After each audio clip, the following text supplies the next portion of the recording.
مطمئنم که ما دلیر جمعه وزیر انرژتیک و ذخیره های آب تاجیکستان از احتمال کوتاه‌تر شدن رژه محدودیت انتقال برق خبر داد. او در جمع خبرنگاران توضیح داد که این کار به شرط ادامه یافتن بارش در ماه‌های آینده بستگی دارد. این چاره‌هایی که اندیشیده شدن امکانیت دادن که تا درجه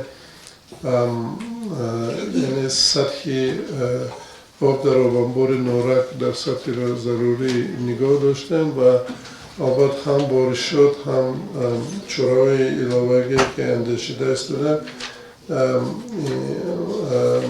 شهادت میدن که اینجا احتمالیت برطرف کردن محدودیت انرژی برق وجود دارد. اما رسما معلوم نیست که این محدودیت برای چی زمان مقرر شده است و کی خاتمه می‌یابد. وزیر انرژتیک با سوال اینکه چرا آغاز و انجام و رژه محدودیت انتقال برق به ساکنان رسما اعلان نمی شود پاسخی مشخص نداد. وزیر انرژتیک گفت در حال حاضر رژه برق از ساعت 5 تا 8 صبح و از 17 تا 21 شام مقرر شده است.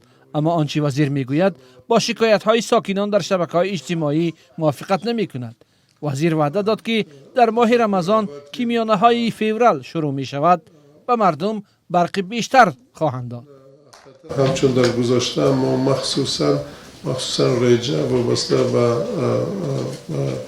یعنی ماه شریف رمضان روایه می‌شود و حتی زیاد خواهیم کرد. سال 2025 بنا به معلومات وزارت انرژتیک نزدیک به 24 میلیارد کیلووات ساعت نیروی برق استحصال شده است. این نشان داد بیش از 1.5 میلیارد کیلووات ساعت نظر به سال 2024 زیادتر است.